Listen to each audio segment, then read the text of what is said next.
So I wanted to take a few launches to talk about three very interesting PlayStation 5 stories. One focused on Sony boss Jim Ryan's recent comments in response to the negative comments given by the public towards the PlayStation 5. Second story is focused on the final global launch of the PlayStation 5. And the third story is focused on the return of the PS5 custom plates company. Even though Sony shut them down, they seem to have returned. First, let me know if at this point, do you have your PlayStation 5 yet, or are you still waiting? The global launch in the East has started to take place, so more gamers should be getting their PlayStation 5s at this point, and hopefully late deliveries in the West have made their way to people's homes. So comment below, do you have your PlayStation 5 yet or not? Let me know down in the comments below. Now, diving into the first story of the video, the PS5 global launch. It's finally time. I can't believe it's been a week since the launch of the PlayStation 5 here in the West. It's been a bit of a happy blur. I'm on vacation, so when I wake up, I'm on the console playing it and enjoying it as much as I can before I head off back to work, and it's been a lot of fun. I am very fortunate to be able to have one. Now, today is the 19th, which means the rest of the world, or a large portion of the rest of the world, will now be getting their PS5s finally. This includes places across Europe, Asia, South Africa, and the Middle East, and I'm beyond excited for you guys to finally sink your time into the PlayStation 5. If you got a PlayStation 5, you better play Astrobot. You honestly haven't experienced the console really until you get some hands-on time with that game and feel the real difference when it comes to what the controller is capable of. So congrats to everyone who's getting a PS5 today or already got one, and if you don't have one, I hope you're able to get one soon enough, like maybe Black Friday. Now, diving into the second story of the video, custom PlayStation 5 plates. This has been a weird journey to follow. This company starts before the launch of the PlayStation 5 here in the West, and they have set up a website named PlayStation 5, which was a very solid name to get traction in my opinion, which worked. The site started getting a lot of media attention and started hitting various websites, and YouTubers started to cover it, including myself, of course.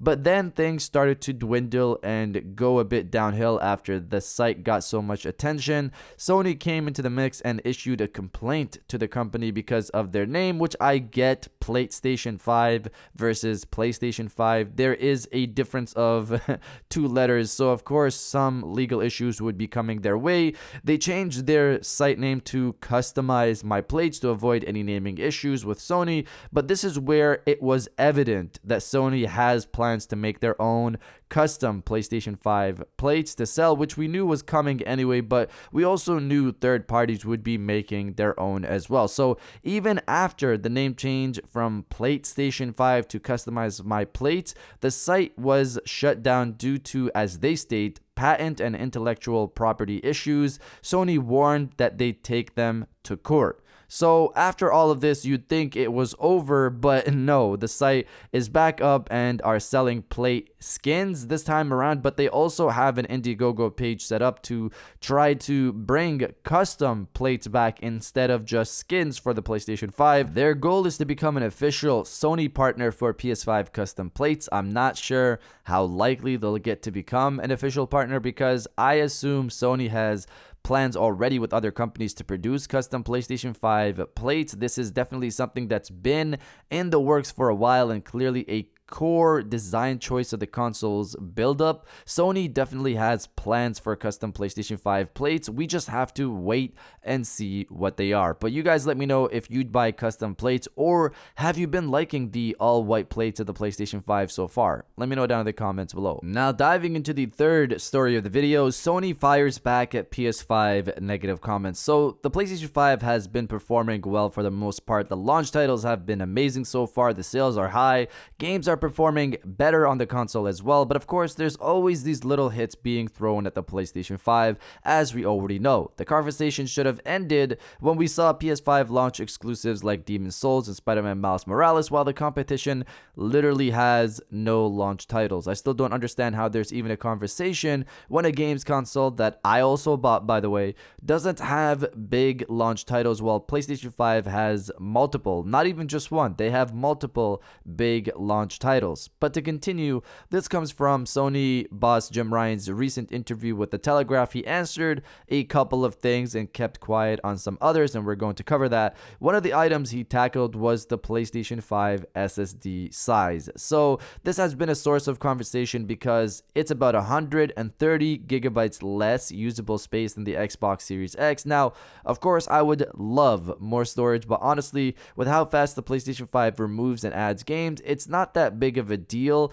The big hurdle, I'll say, is your internet speed, which is also better used and more stable on the PlayStation 5, but I agree, Sony needs to provide a better way to archive games, or provide a way to archive games on third-party storage setups for PS5 games specifically, so you don't have to rely on your internet speed to replay old games you might have removed. You can just transfer them from the extended storage. But in terms of the SSD size, Sony's Jim Ryan said it's not an issue so far, stating, "We're not hearing that. We'll obviously watch what happens as people unbox their PlayStations and start to use them. We think we'll be okay. We're obviously able to monitor hard drive usage on PlayStation 4 microscopically, and everything that we saw there indicates that we should be fine." So in terms of this, all I can provide you with is my personal experience. I've said before that the PS5 SSD will be fine, the size will be fine for most people, and my current opinion still stands by that. I have about 10 games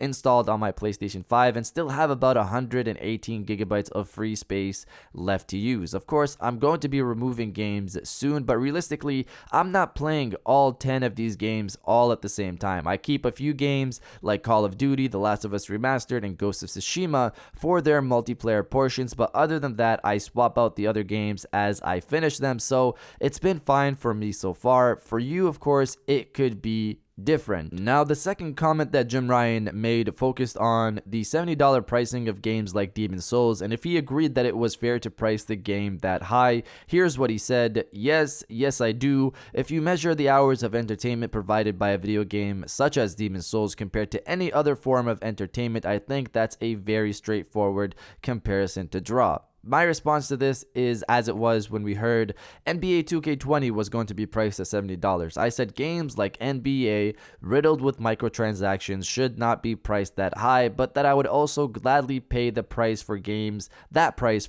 from Sony first-party studios, because they've been nothing but quality and, of course, are not riddled with microtransactions. So I personally believe they are worth the asking price compared to other games. But again, you guys, of course, could think differently than me, and we can have that conversation. Now, the last comment, or lack of a comment, was in regards to cross-gen games, mainly focused on God of War Ragnarok and whether it'll be coming to PlayStation 4. In terms of the sequel being exclusive to PlayStation 5, Jim Ryan said, "Sorry, I've got nothing to say about that today." So, for me, seeing a game like Miles Morales look as good as it does and still be a cross-gen title, I'm not as worried if Ragnarok comes to the PlayStation 4, but I'll be honest here with you guys, my mind still wonders how good the game would be if it was for the PlayStation 5 only. I guess we'll find out in a few years when more PlayStation 5 only games start to release. But you guys let me know if you think God of War Ragnarok should come to the PlayStation 4 or not.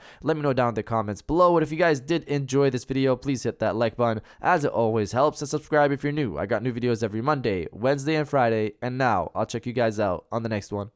And welcome back to the after show. This is the part of the video where we have a little fun down in the comments below. If you're old, welcome back. If you're new, welcome. For today's thing, what I want you guys to do is to body, obliterate, destroy, and overall harass the comment section with Happy PS5 Launch Day, because obviously in the West here, we already got it last week, but in the East, they're just getting it today, and I'm excited for all of them. And if you are as well, destroy the comment section with Happy PS5 Launch Day, and I'll definitely heart those comments like I always do, because I appreciate everybody who stays to the end of my videos. And now, I'll check you guys out on the next one.